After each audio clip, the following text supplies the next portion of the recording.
see. Can you hear me, Carrie? I can hear you. Yours is muted. Let me see. Yeah, you're muted for some reason. You love that. Brandon, can you hear me? Yeah, I can hear you now.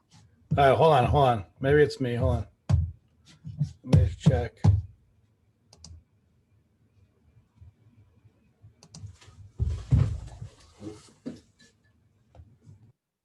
Anybody can hear me? Yeah, I can hear you. Oh, here we go. I can hear you, Carrie. I have my mic up. Sorry about that. Can you hear me? Yeah, I can hear you now.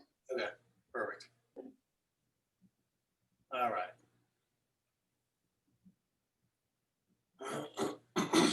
Hey guys. Oh, Hey, Amber. Harold, come here. Come here. Relax. If Harold wants to join, he has to get his own device. Yeah, I will have to get him a GoPro. No sharing. Let me see here.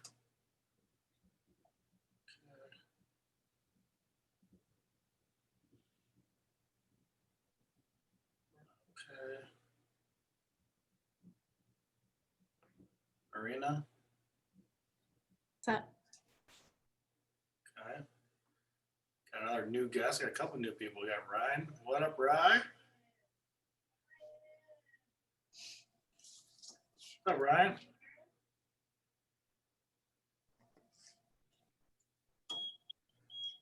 Can you hear us, Ryan? There he is. Connecting audio. Can hear you now, bro. Yeah, man. How you doing?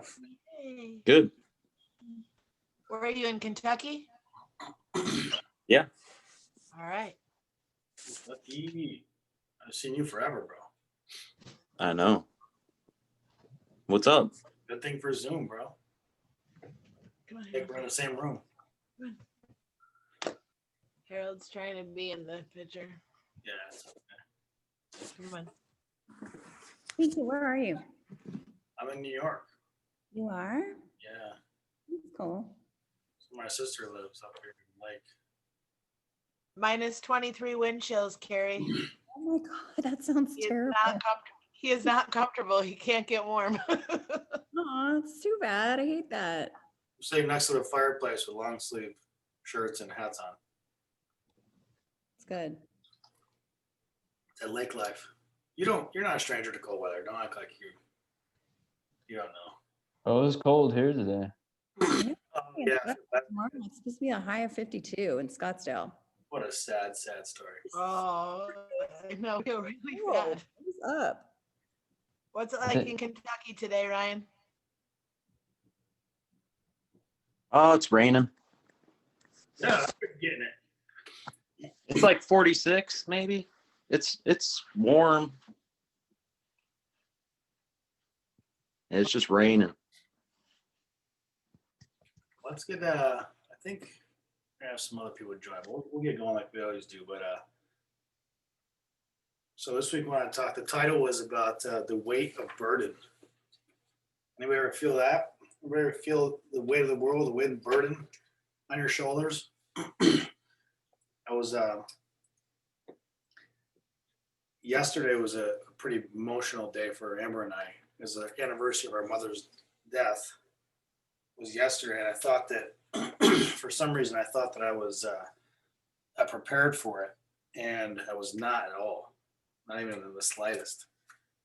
And it snuck up on me, and it brought up a lot of stuff, not just like her passing, but it brought up a lot of just my entire life, like going through in front of my eyes, just and kind of reflecting on my life and what I've been through and why I've been through it. So kind of brought this topic to my mind about the weight of burden itself. And I'm a person that took on a lot of burden and of myself, but those around me as well. And unasked, nobody asked me to do that. That was something I chose to do and felt like I needed to do for some reason.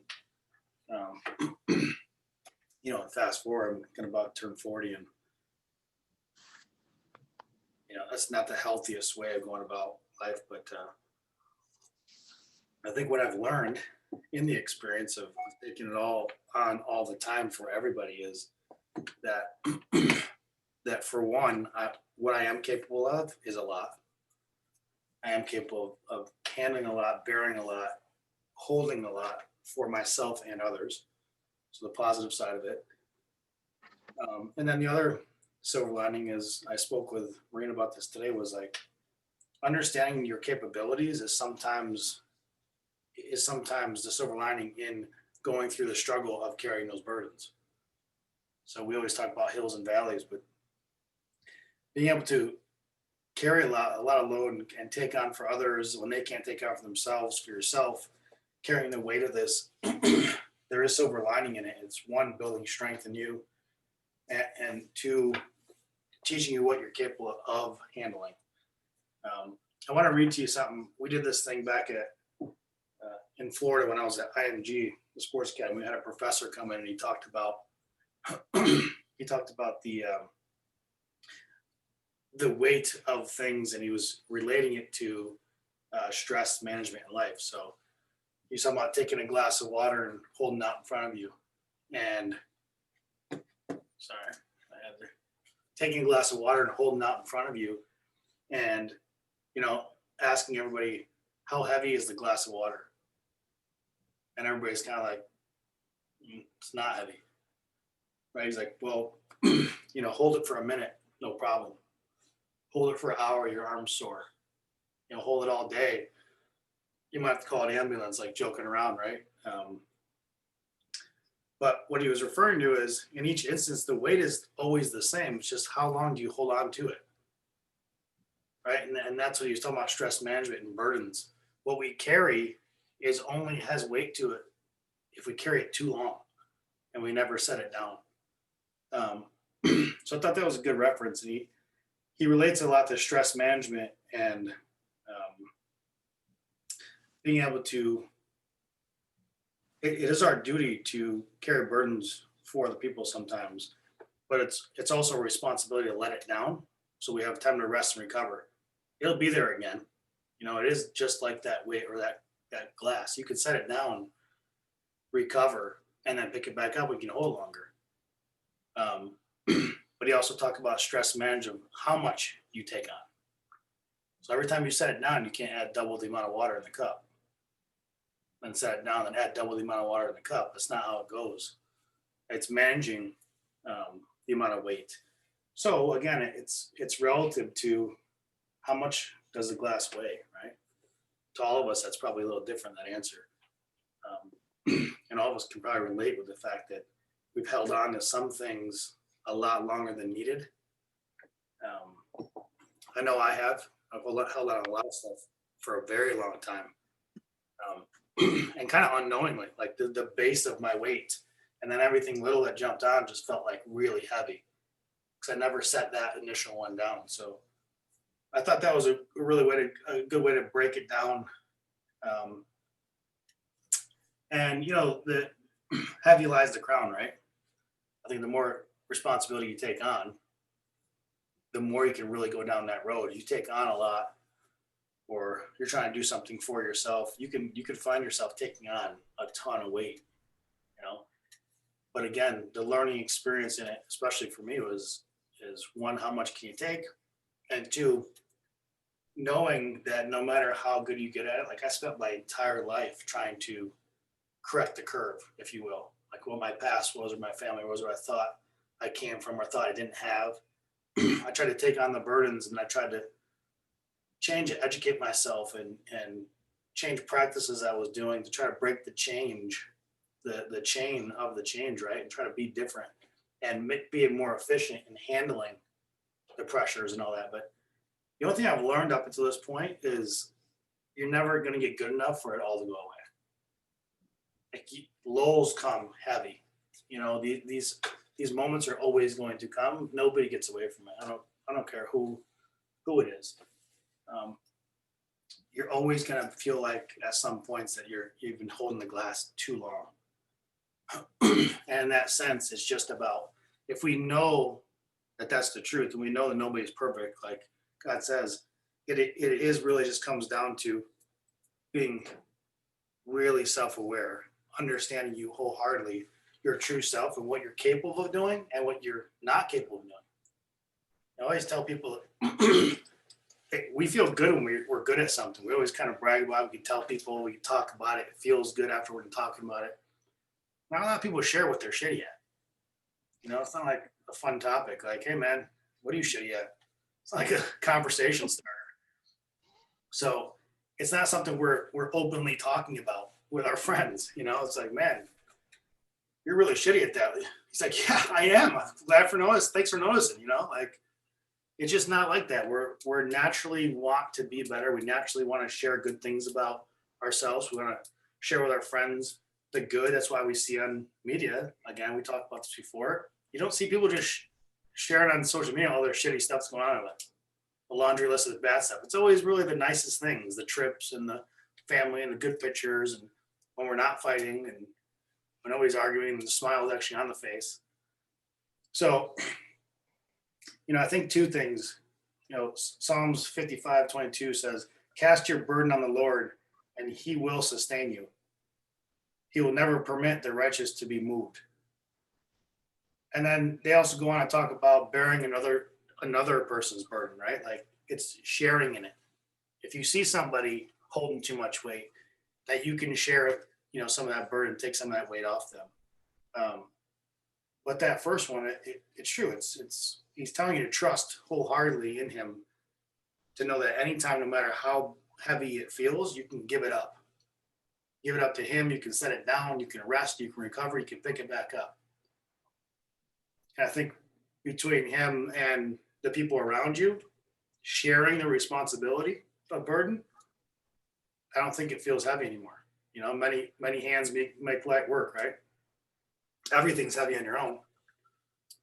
You get 10 more guys, 10 more girls with you holding it, it ain't heavy. So I think those are really two that are good to relate to. But he talks a lot about it obviously in the Bible, but I thought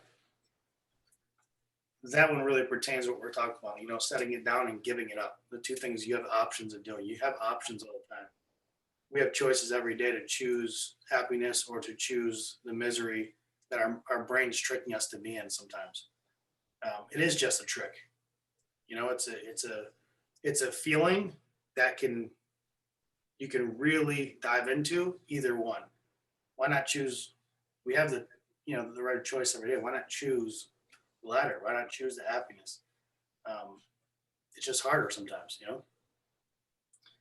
So, you know, the weight of burden for me, I don't want anybody to speak that they want, but, you know, for me, it's been a narrative that I told myself for a long time about my life and what I thought I went through and maybe what I thought I didn't have or what wasn't fair in my life or any of these things.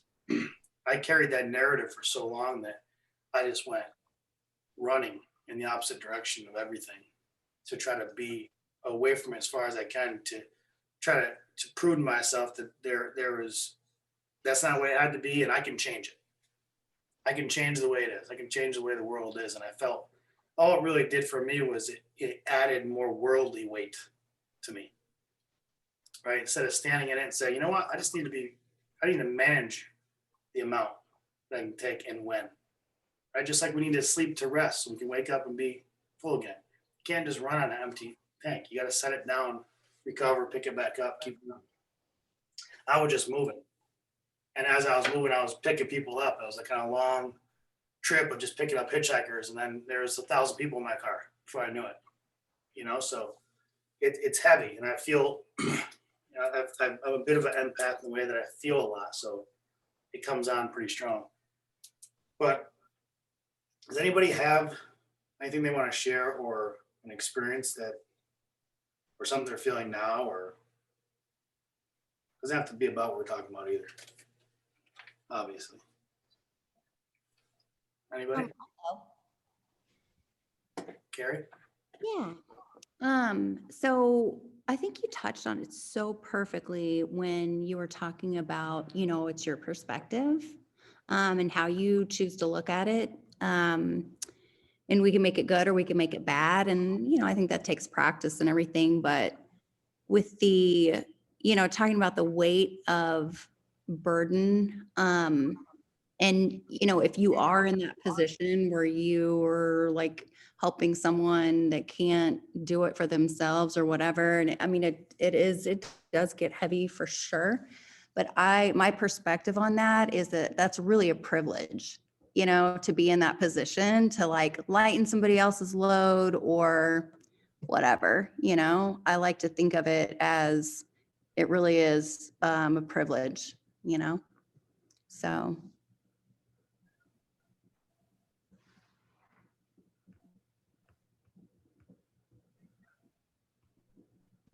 You're on mute, Mike.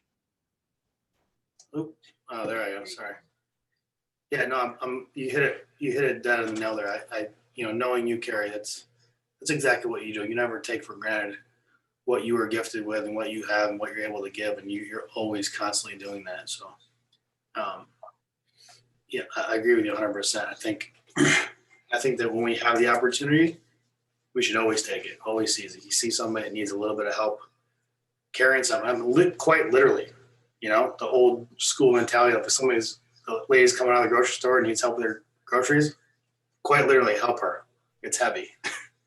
I'm talking about heavy up here, but it's physical as well. Every day people need, they can't ask for. So thinking about, everybody's got a different story and we all have different ways that we're living and different, whether we call it a burden or responsibility or whatever, where we're being called to serve in life, whether we have children, whether we don't have children, whether we're just a philanthropist or whether we're just out there just living, trying to survive every day, because maybe we have our own burdens. Maybe it's medical, maybe it's mental, maybe we're a caretaker for somebody else. Whatever our roads are, we all have our individual burdens, right? All these responsibilities and people that look to us because God put us in this position, all the people in this group and all the people that we attract, as far as these type of conversations go, we're not perfect by any means, but we are practicing self-awareness in that we know that we're special and we know that we are being called to serve, and we know that we have to, those voices that maybe made us feel sad or crazy or overwhelmed for many, many years in our life are now really just our call to serve. And so when we quiet the chatter from the world and we just kind of listen to our heart and oh, my internet connection is unstable. Well, that's not weird. Can you hear me? Okay. I just want to say that, for all the different burdens and no matter what they're called, and hi, Kathleen, I love you. Just know that, in traditional Chinese medicine, which is the oldest form of medicine for 5,000 years, it basically says that flow is the state of health. So if we like to your point in the beginning, Michael, we can lay things down as we pick up different bricks, different responsibilities, different calls to serve, different people that lean on us in different moments or wherever we're feeling like we have to pick up a little bit more or another glass of water. We can go ahead and leave some behind too. We can drop things as we go so that we can continue to flow and we don't get bogged down in that stagnation, which ends up being dis-ease or disease.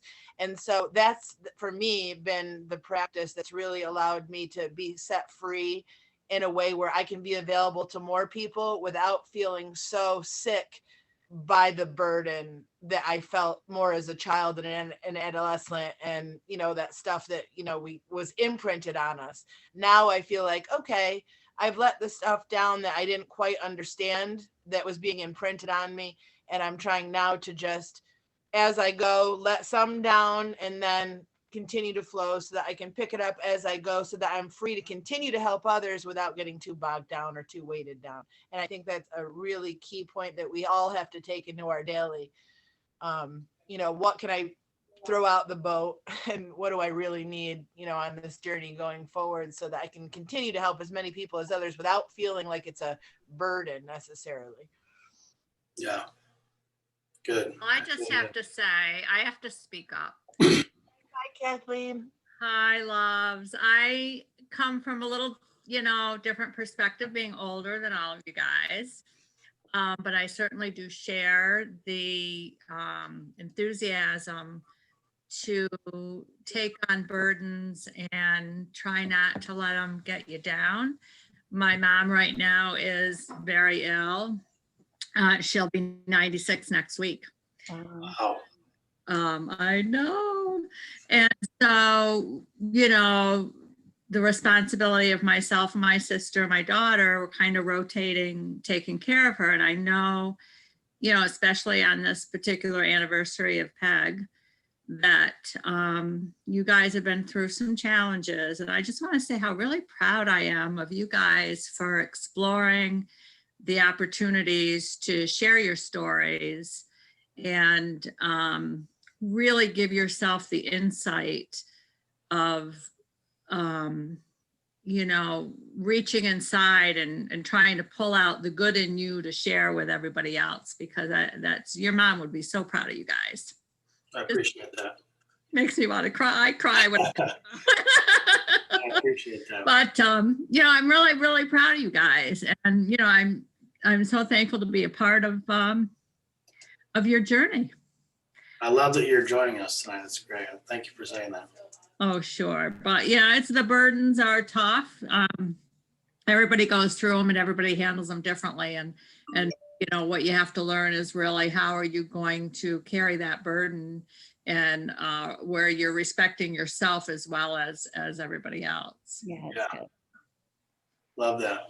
Maybe could we just not call them burdens anymore? How about if we somehow, maybe they're not necessarily blessings in disguise. Maybe they're just burdocks. Maybe they're just the little hitchhikers that come along during the hike. I don't know, but You're gonna ruin the Rolling Stones song. I don't want it to be a burden. That's a great song. Okay, You're fine. gonna change the word now? No, I don't. Never mind. Light hitchhikers.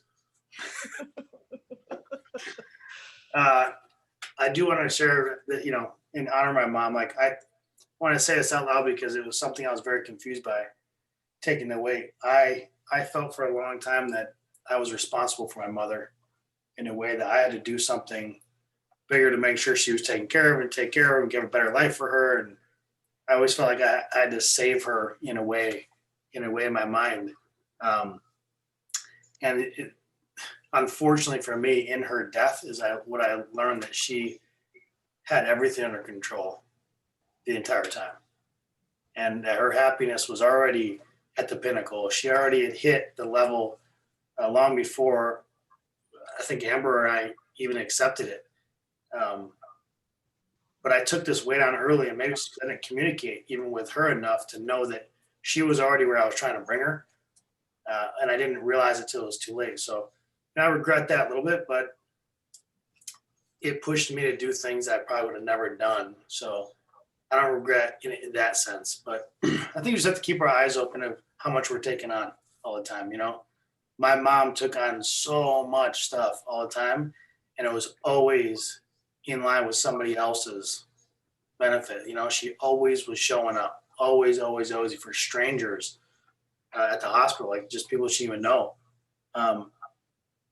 But I think what her skill was, whether she knew it or not, she probably did, now that I'm saying that, but she was unbelievable at the management of this, taking the heaviness of strangers, people she loved, things that were going on, showing up all the time, taking the weight on her shoulders and managing it, and still just like literally, like I'm looking at this is her face, like 24/7. Just like ear to ear, smiling 24/7, like no matter what. So, but remember that although she, the world that didn't know her, which most people that knew her did know her, but that was faith. That's full circle what we're here doing, and that was her complete faith in God, that she was just the vessel through which healing was occurring. It wasn't her doing anything at all, but that was, again, her being called to serve and knowing that she wasn't going to sit by idle and watch when she could do something about it. Well, and we Because- all grow from those regrets.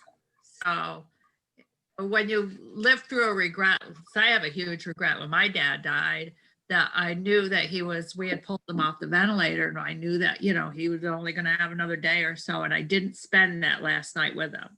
So we have those regrets, a huge regret, and we learn from those regrets, though, and it makes you pause to think about the next time.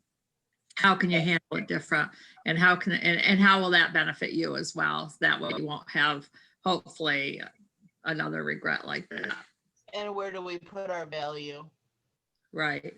I just picked this up off the ground. It says, "You don't need love. You are the love." Aw. All right. Thank you very much. Anybody else want to share something? No, we got, I didn't introduce everybody, but Carrie and Carrie wasn't here last time, but Marina is on. She's new from last time. Ryan is our good friend we grew up with. He's in Kentucky. But can you guys see each other's names, right? Yeah. Oh, okay. Well, then there you go. Ryan's a new dad and full-time engineer and married, and you know, all those new things where it's, you know, probably like daddy do this, daddy do that, honey do this, honey do this all day. Oh, yeah. You're so nice, but I know that gotta feel like a burden sometime, even though it's a huge blessing. Anything to say on that? No, I thought more, you know, I kind of agreed with you on, you know, when I looked at the topic, and I thought about some of the things, because I carry a lot of stuff, and I know there's things that I need to put down or set down, that I kind of carry with me, and it shows up, and you know, and I kind of thought the same thing was just the word burden, like if that's the appropriate word. Not that I want you to change it, Mike. I can't change. It just made me feel almost guilty for Yeah. calling some of the things that I hold on to burdens, because even though some of it is like, so the past week I'll share, it was a three-year anniversary for me and my wife. We had a miscarriage 3 years ago. Oh, So we lost our first pregnancy at 20 weeks. And we, our first daughter, she was delivered like stillborn.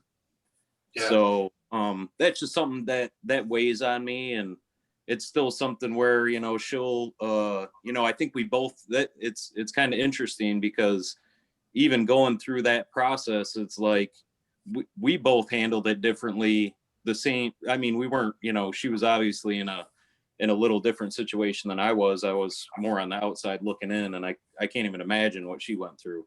Yeah. But you know, when that all happened, we had the choice of whether we wanted to hold the baby or not. You know, the doctor gave us all these choices of what you want to do, and you know, I elected not to hold her, just because it was just I just at the time I just said no, I don't think I want to. And then still to this day, or when, you know, this kind of comes up, because her family still, and I guess my family too, you know, we still kind of celebrate her birthday, or celebrate the fact that, you know, she was, you know, born, I guess. Yeah. So it's just my wife will still question me about that day, you know, is like, you know, do you regret not holding her? She regrets not holding her longer. So it's just stuff like that. It just brings, you know, stuff up. But Yeah, I'm glad. I appreciate you sharing that, and that word, like we talked about on another one time about stripping the meanings and definitions of words we know, like manipulation, burden, things that have a negative connotation to them in our lives. We hear them in negative ways more than we hear them in the definition of the word. And I agree with you. It does sound like that. I think it sounds like that because of the way we use it in culture. But it is just a load, and it's a heavy load to take on, right? And what you just dropped right there is exactly that. It's a heavy load that we bear. And what was- Those are the things that shape your character, though. Yeah. Oh, They yeah. do. They do, and you will be reunited with her again. And there's no why. It's and there's no regret. It's about the learning lessons. It's about how strong am I. When God tests us in those ways, He knows that you are strong enough, and you and your wife would be strong enough somehow to survive that. Because you have to, the living are the people that it's, whether we call it burden or what we call it, you have to have that with you for the rest of your life. And so how strong are you, and what will you do with that? And maybe someday you'll start a foundation, or maybe, you have no idea exactly why in the moment that it happens, but there's no regrets. Those are the shaping moments that, you don't have to feel bad about them. You can just wait for the lesson to kind of reveal itself later in life, But thanks for sharing that, Ryan. I'm so glad you're here tonight. Yeah. I know we all have a lot of things How going about on. Brandon? Brandon just went through, a similar thing. Like we just talked last time, on the eve of our last Monday conversation, Brandon had lost 2 of his family members last week. So I'm sure you're feeling some sort of weight on you, because is there anything you want to share or say? Yeah, this past week has been like a reflection week, thinking to myself, could I have, stayed on the East Coast? I could have been closer to my cousins, my family and stuff, and been there for them more, especially my cousin who was in the drugs and ultimately caused him to die. And that's been in my head all week, is I could have been a better cousin to him. I think And you it may or may all not right, have made it. learn from that. I'm sorry, you both were going. Yeah, I think you it's not what you could have done, but what you're learning from it now, right? Yeah. I left a long time ago, and I lost my dad and my grandfather, and right after I left, shortly after, the year and a half of each other, and that's all I ever thought about. Like I waited all that time to leave, and then I left, and I lost 2 of them. I was like, but that's actually the first thing I ever set down in my life. I got to a point where I set that down because that friggin' chewed me up for a long time. But I've been praying for you all week, dude. Appreciate you still showing up and always showing up. You're a very. And did God just visit you at church? What did I just read? Oh, Something yeah. Posted. Usually because of my epilepsy, when somebody flickers the lights and stuff, I'll have a seizure. But somebody flickered the lights this Sunday and I didn't have a seizure. Let's go, bro. Let's go, dude. Over 900 days? Yeah, 902, yeah. Yeah, but who's counting? Just you. Yeah. All of us. 902 days seizure free. Dude, you're a warrior, bro. DDP, dude. And the knowing too for everybody, Amber, we're gonna just so you know we have a few minutes left, so just I just wanted to say quickly to Brandon and to all of us that sometimes whether we're there or not, the person is still gonna maybe be an addict or maybe die or maybe, we really don't have any control. And so know that you loving him added value to his life, period. And I just wanted to say that to you. add value to my life, dude. You're the only. If it wasn't for you, we probably wouldn't be doing this every week. You're the one that showed up every week. Some weeks it's just me and you, dude. It's just me and you. We're like, all right, let's just have a conversation then. Probably could have got off Zoom and just got on the phone call. But yeah, I mean, it means a lot. I think we all learn every day, right? We all are trying to learn from what we're going through, and you know, my thoughts today was like, it really doesn't get fixed, if you will. Like I always try to fix things. It doesn't get fixed. It just gets, you get a little better at it. You get a little better at it. You get a little better at it. You get a little better at it. But the knowing, I think the strength for me is the knowing that I will fall smack down my face without using my hands again, even at my age, and it's going to happen multiple times. If I know that that's going to happen, at least I know how I'm going to prepare for it and or react to it. Whereas before I was just ignorant to that. I was like, oh, I'll just fix it so I never fall. Or at the very least, you'll survive it, whether you know what to do next time or not. It will truly actually make you stronger. Love that. What is, I'm just looking at this now, Bruce, you using somebody else's phone? Is that you, Bruce? That's Kathleen. I'm on my boyfriend's laptop. I know. That's why at first I was Trying to you in the get- room. he I said, was- We don't like to turn on our computer at night because I work all day on the computer. yeah, I got you. So, but we were trying to get him scheduled for the vaccination. So I've had both of my vaccinations and he's like, when do I get that mine? Because he's a teacher. So he's in phase 1B. However, he's in the second phase of phase 1B. So we had the computer up. I said, do you mind if I just zoom on your computer? And I'm like, yeah. So that's Bruce. Yeah. Yeah, I have to admit everybody in, I have to accept it. And I was like, Bruce, who's Bruce? I don't care. Let him in. Oh my God, well, I'm glad you did. Yeah. Let him in. Look, I love you guys all. I appreciate you showing up to these things. It obviously means a ton to me. These are my best days of the week, always. Talking to you guys and sharing. And, you know, I look forward to Monday all the time. And I appreciate you guys showing up over and over. New people coming. It's always awesome to hang out with you guys. And, you know, we're going to continue to do this. Like I always say, we're going to try to keep growing it and do more. I'm my head against the wall right now. I'm going to have to call you, Brandon, on the side. You probably help me figure out this software I'm doing. I cannot get off this Zoom thing. I got a really cool software I bought. It's just not, I can't figure it out, dude. So I'm going to have to call you and have a little session. Michael, are you in Arizona? I'm in New York. You're in New York? Yeah. Are you with Amber? Yep. Oh, okay. Yeah, up in the lake. Oh, okay, good. Yeah, hence the hat. Ah, yes.